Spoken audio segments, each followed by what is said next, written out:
This new generation is so soft, says the same people who were crying 50 years ago over having to share a water fountain with a black person. Why does this kid have a phone? Why is he making like great points? And why is he talking into his phone from that direction? And how did he upload it? And how does he know about this? Because he has a phone. Bro, I thought we dug this good enough, dude. You thought we buried this? Yeah, I thought we buried this a while ago, bro. I thought we covered this up, man. He looks so disgusted. His face is like, oh, this kid's learning about a cranberry juice box. How is this kid learning about this? This comment says, bro woke up and out of all languages, he chose to speak facts. Just when I was losing hope in humanity, this guy is so intellectually capable of saying things of this nature. This kid is going places. He is going far. You know what irks me the most about that post I made the other day about that child who was like, 50 years ago, y'all were crying about sharing a fountain with black people, which was very valid. It may have not been 50 years ago, but I've never seen a platform where a bunch of adults are trying to dissect a child who's obviously 10 to 13 years old, maybe younger, you feel me? And they're like, oh, well, 50 years ago, nobody was crying about a water fountain. Do the math. You guys are a bunch of adults dissecting a child, and this goes to show how uneducated and foolish some of you guys really are, because everybody understood exactly what that kid was saying. His whole point of where he was coming from was explaining the fact that years and years and years ago, racism was a thing. Years and years ago, people couldn't go to the same school together, but because that's not a thing anymore, it shows who still wants that to be a thing by the way you guys project and deflect. Obviously, a child's not going to have the timeline perfect because, again, this child's 8 to 13 years old. But for all of you saying, oh, it wasn't 50 years ago. No shit, Sherlock. Maybe an adult should be able to identify that. But the problem is you guys still can't. And the fact that the world is still not divided, it makes you guys so angry. And I feel like that is the problem. That's a deeper rooted issue. Your racism can't be public anymore. Sucks to suck, doesn't it? This video, and I'll be right back. One of the arguments you hear in opposition to talking to young children or to teaching elementary level school children about racism or the history of racism in America, the argument goes something along the lines of, well, you're going to make white kids feel bad about being white. What? So apparently, one thing that white people didn't know, they didn't know that there will come a younger generation of their offsprings, of their own, that will call out their historical weaknesses. Yes, we are having this young generation that is so much tired of white hypocrisy. They are tired of white pretending because they're seeing everything in HD. What white people are showing you in an open space, it's not the same things their kids are hearing under the blankets. And that's just the truth. And this group of people are coming out and calling out their parents for their weaknesses, because they have reached a point where they can see what their parents are doing. They can see the mentality of their parents, and they're saying that, no, we are not subscribing to that. And it's true. We are having all these type of generation that are tired of racism. White generation that is tired of racism, and they're calling their parents out. Some of them are even cutting off their families because their families decided to be racist to their friends. This is something that is happening in contemporary America, and we can definitely see all these patterns. We can definitely see the truth about everything that is going on. Brothers and sisters, you might think that this is a cooked up story, but yes, indeed, it's going on. Young Gen Zs, young group of people, they are done and tired and dusting racism. They're saying that we are not being part of the mess that you created, and we are choosing our path. We are choosing our truth. And that's what they are trying to follow. So brothers and sisters, you are going to envision a group of young people, including teenagers, including young people that are sharing weaknesses that their forefathers had, and still some even go ahead and call their parents, call out their siblings for what they have always done. And in this spectacular video, you're going to be learning that white young generations are having racism fatigue. They are done with their racist parents, racist cousins, siblings, and everyone. Brothers and sisters, stay tuned as you watch the video. I'll be back. What is your response to that? Well, I would say those people are most concerned about our teaching of slavery. So let's just talk about slavery. Sure. If we teach white kids about slavery, we're going to teach them that there were white people who enslaved people and there were black people who were enslaved. And we're also going to teach them that there were white people and black people who challenged and fought against slavery. And so my question back to them would be, why can't we allow white children to identify with white abolitionists? And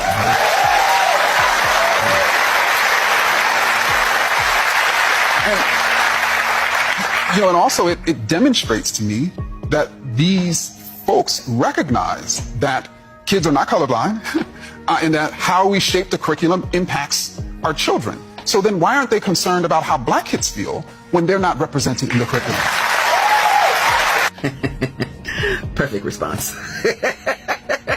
This is how you shut it down. Why do you assume these children would not identify with the abolitionists? Why do you assume that these children would identify more with the racist slave owners? But what's always been crazy to me is that white children are so delicate that they can't learn about racism, but black children can continue to experience it from said children. So when the white child is being racist, you can't teach them that racism is wrong. But the black child that's being abused by said child being racist, they have to deal with it. Go home and cry. The parents have to talk to them. How does that make sense? White children that delicate? Anywho, perfect response. Remember, diversity, equal power. We can change the world when we work together and protect black women. Until next time. That's been happening is due to racism. I'm tired of you dumb motherfuckers pretending that it wasn't. The redistricting is due to racism because black people vote Democrat in the South. Why do black people vote Democrat in the South? Well, I'll tell you why. Because Democrats gave them the vote, and then all of the white people became Republicans. Because white people in the South do not want to be in community with black people. So they went and switched to another fucking party. The destruction of education in this country is because white people in the South did not want their kids going to schools with black kids. So they have been trying to destroy the Department of Education so they can steal tax money and make white-only schools. Abortion. They don't want black women to have access to reproductive care so they can economically hold them the fuck down. Also, it was a backdoor way to trick Catholics and other people that aren't Southern fucking Baptists and evangelicals into coming into community with white Southerners over a wedge issue so they could take over the Supreme Court so the Supreme Court could say that racism is over and instantly we bring back all the racist fucking policies. It's been this way the entire fucking time. If you can't see that, you are fucking stupid. I'm sorry. The history they want to erase, and this was in 1953. He was 7 years old. He was thirsty. He drank from the wrong fountain, and he spent 3 hours in jail. The amount of hatred these people have for us and still have for us have to be studied, because I don't understand this. I don't understand how this was the norm back in the day. This is absolutely disgusting. The more I dig into history, the more shocking it gets. Like, I mean, he's a boy. He's a little boy. He's thirsty. It's hot.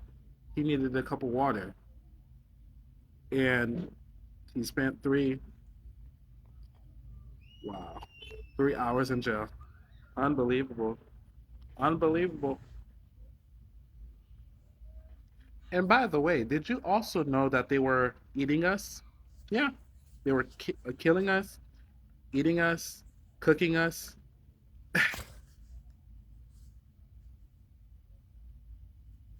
But like I said, they would never put that in the history books. The reason why white people are still racist today is because of their experience with... No, the fuck not. It is not because of the experience that they have with black people that some white people are racist. It is the fact that their parents taught them to be racist. And the fact that they have not done the due diligence to unlearn that racism. And I am speaking that from experience. I grew up in a very racist household. My grandmother was racist. My mother was racist. And I learned and said a lot of racist things. All of which I deeply fucking regret.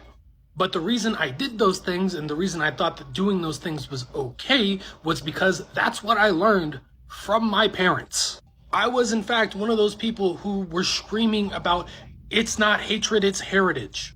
I was one of those people who saw nothing wrong with still carrying around the Confederate flag.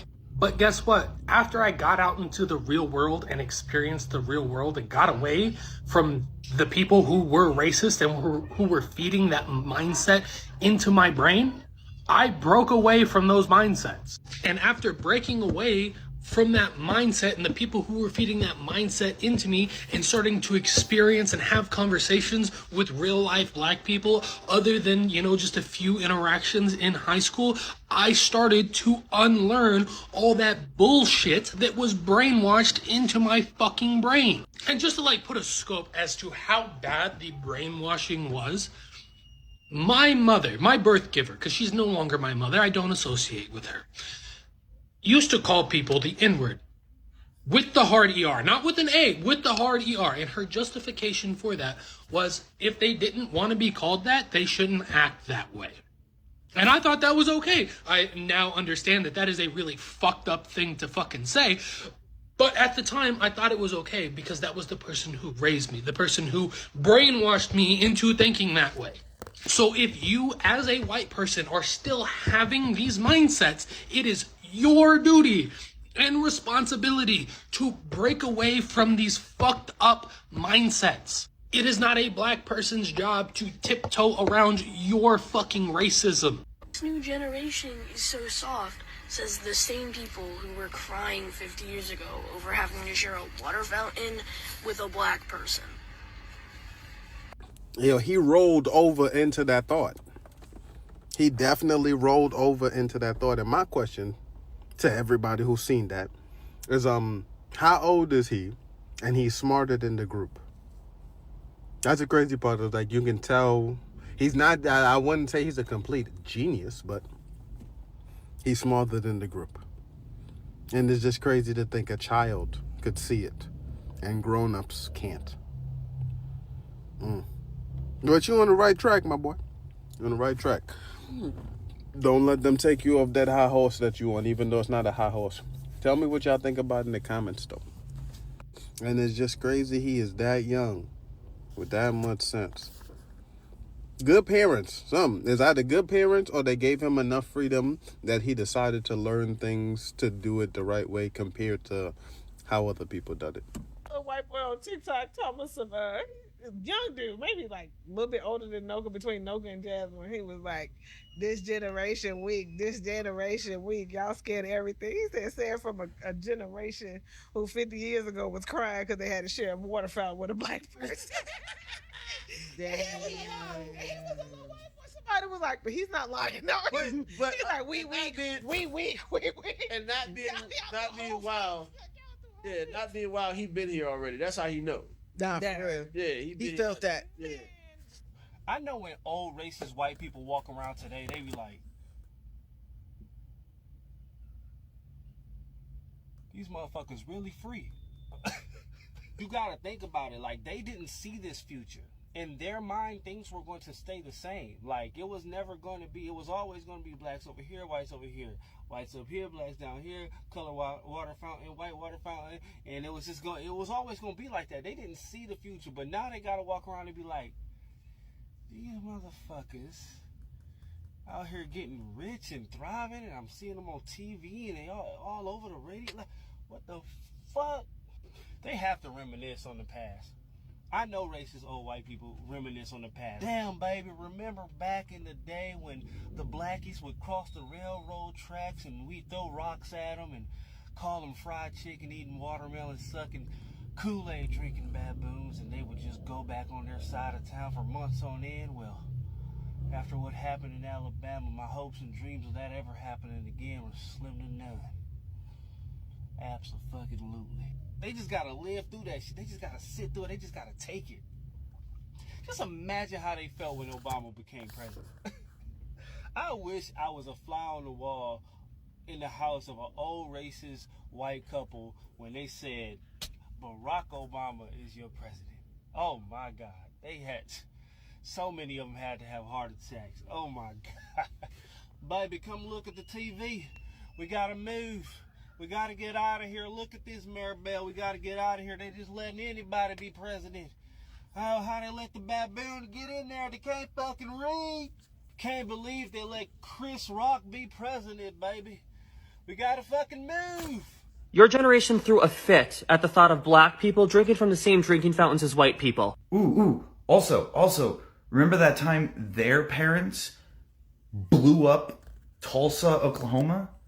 Like an American city. Why did they throw bombs at Tulsa, Oklahoma? We should look it up.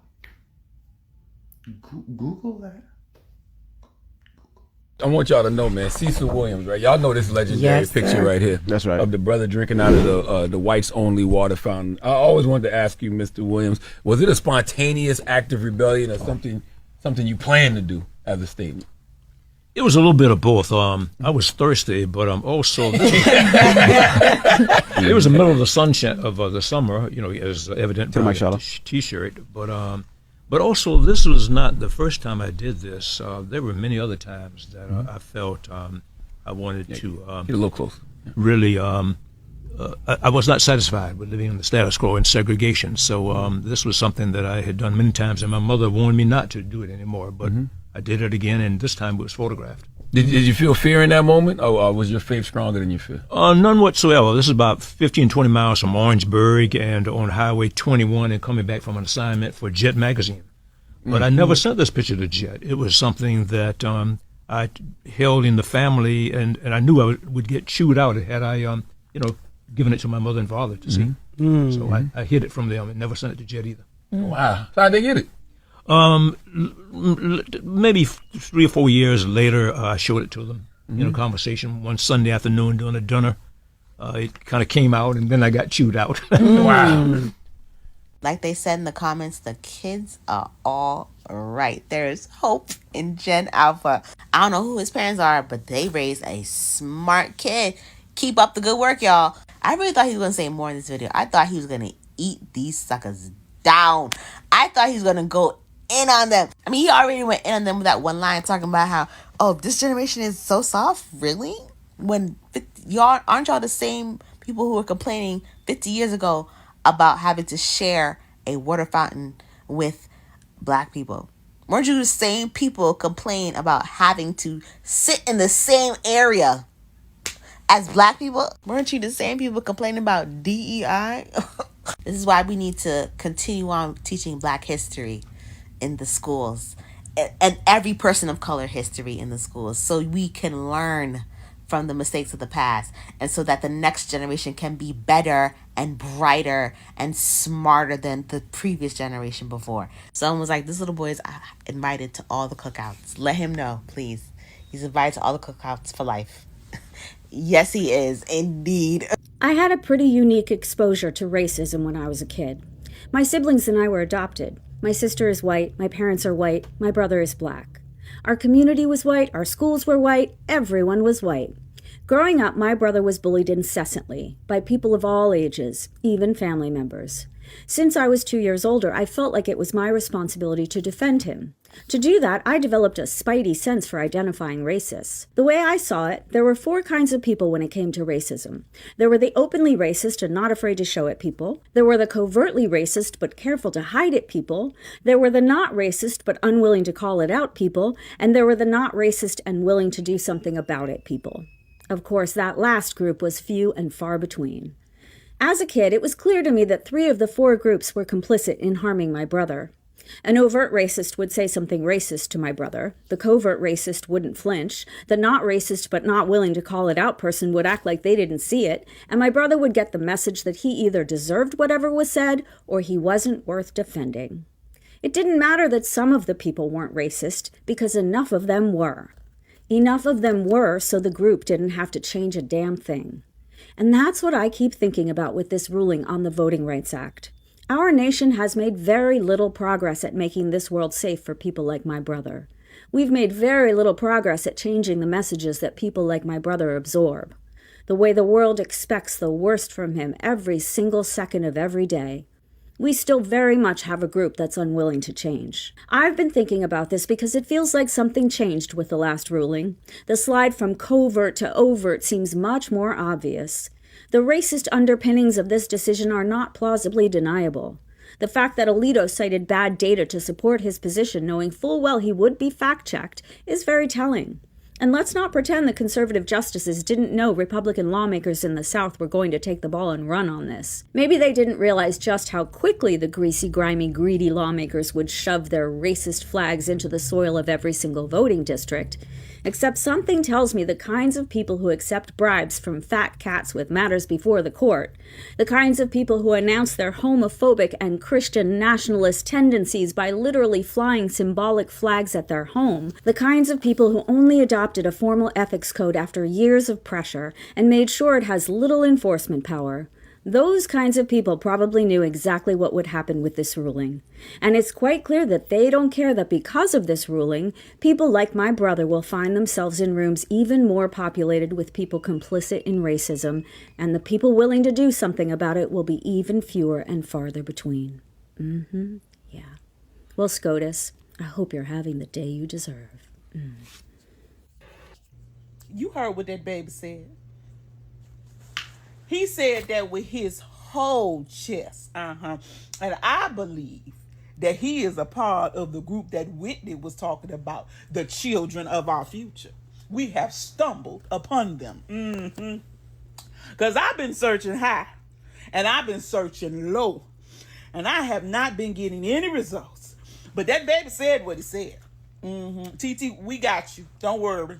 You said what you said. This new generation is so soft, says the same people who were crying 50 years ago over having to share a water fountain with a black person. Jim Crow began being dismantled in 1954 and it was totally dismantled by 1968. A lot of people that were around during that time are still alive. The children during that time are between the ages of 50 and 80 today. And just because they were children when this was happening, and they may or may not remember it, didn't mean that they weren't taught these ways, because who raised them? The very people that lived through segregation raised them. That's why we see a lot of people being openly racist, especially the boomers, because this is what they grew up with. So yes, young one, you said that the same people complaining that this younger generation is soft are the same people that were complaining about drinking from the same water fountain as somebody with a different color as them. And here we are today, still seeing them cry because they're not the superior race, as they tried to continue to be the superior race. Not all of them, but most of them. And let's also not forget the people of color that ass kiss, because they think that the more they kiss ass, the whiter their skin color becomes. But yeah, let me know what you think in the comments below. You know, I'll never forget the day a white buddy of mine said black people don't deserve equality because they could never get enough. And that's true. White people are actually scared of equality. That's just how racist we are as a people. And it's not just that one person. White culture in general. Probably I would say most white people, when they hear the word equality, they fear that white people will be oppressed because brown, black, and indigenous people might actually get what's fair and just. That's just how racist we are. And we're so obsessed with the idea of not having equality in America for black, brown, and indigenous people that we don't have health care, that we don't have economic equality. We don't have reasonable gun laws. Our liberties are being stripped because we have a fascist, racist, white supremacist regime in office because we are so scared of equality. We're so scared that black and brown folks might become the majority one day. That we had a black president, and now we've got to have a white supremacist president. That's how scared we are of equality. That's how racist we are as a people. Go to the fucking root. The root of America's problems. The root of the white man and the white woman, their problems, and America and the world. If you think about it, colonialization, white supremacy, the mentality of white people today, not just yesterday, today, right now, the denial racially, the silence, the apathy, the continuous gaslighting, all that fucking shit. That's ruined us. It's ruined white people, and it's ruining our nation. And whose fault is it? White people's fault. Their inability to fucking fix their goddamn problem. Until we fix white supremacy, everything we try will fail. It's dysfunctional and it's toxic, and Trump and this regime is the perfect proof of all that shit. How we got in this fucking mess? White people's bullshit. White people's racist fucking bullshit. Period. You can't understand how powerfully racist that question is, can you? Because you could never ask a white author, when are you going to write about black people? Do you think that there is still and will forever be a black-white divide? No. It's only kept alive because it's useful. When it stops being useful, they'll get rid of it. Useful to whom? To white people. They need it. Well, that is attributing a kind of a willful intent. Of course it's willful. It's irrational. Everybody knows it doesn't make any sense. But they hang on to this totally unscientific, mythological, metaphorical notion of division that is wasteful. It costs a lot.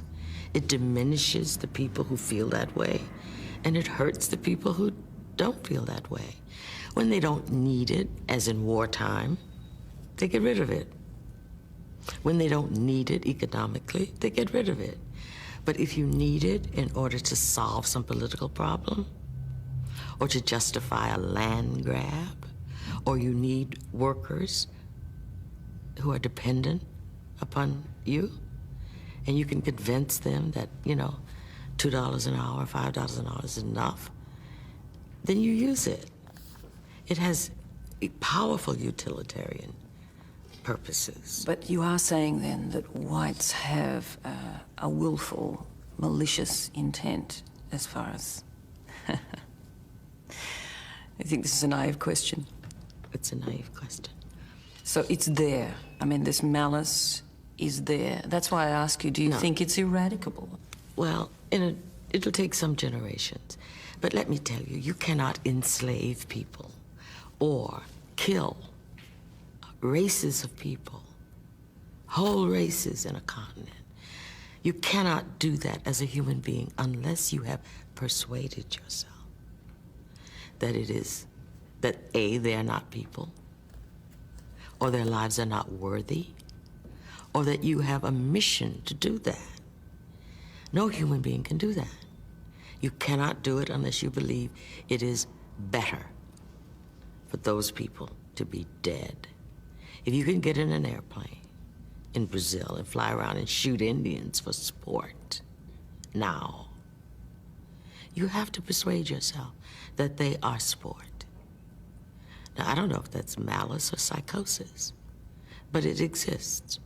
And the people who do it know it. They know that they are living a lie. Do you think that there is something inherent in us, in whites, that undervalues someone whose skin is not the same color as ours? It's not inherent at all. It's taught. And it's taught by theologians.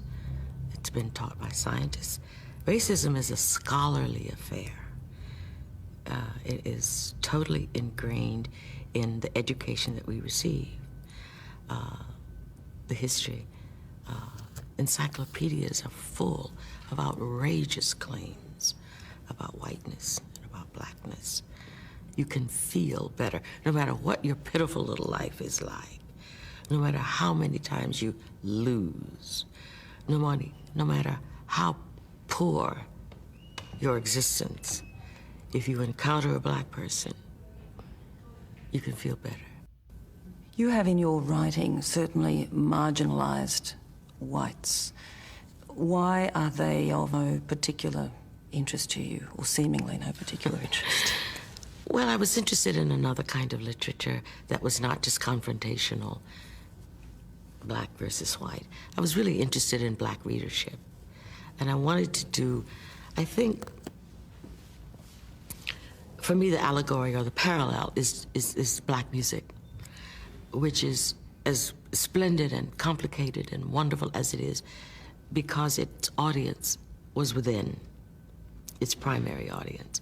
The fact that it has become universal, worldwide, anyone, everyone can play it, and it has evolved is because it wasn't tampered with and editorialized within the community. So I wanted the literature that I wrote to be that way. I could just go straight to where the soil was, where the fertility was in this landscape. And also, I wanted to feel free not to have the white gaze in this place that was so precious to me, which is the work. And you will maintain this safe place for yourself, for your art? You don't think you will ever change and write books that incorporate white lives into them substantially? I have done. In a substantial way? You can't understand how powerfully racist that question is, can you? Because you could never ask a white author, when are you going to write about black people? Whether he did or not, or she did or not.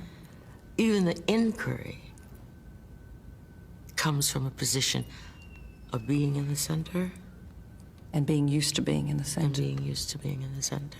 And saying, you know, is it ever possible that you will enter the mainstream?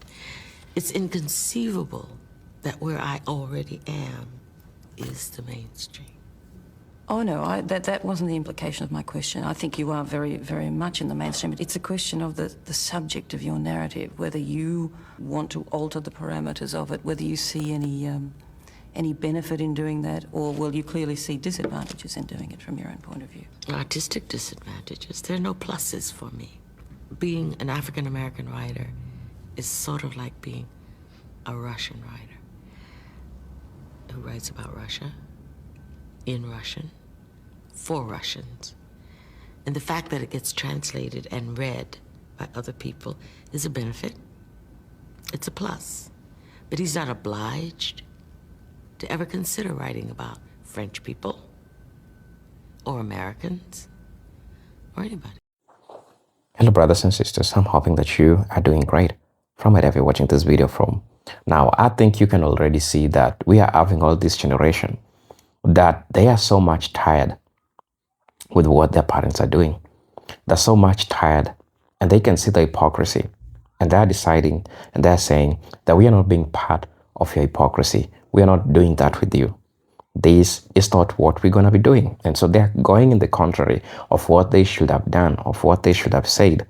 And they are making the right decision. And I think somehow this is getting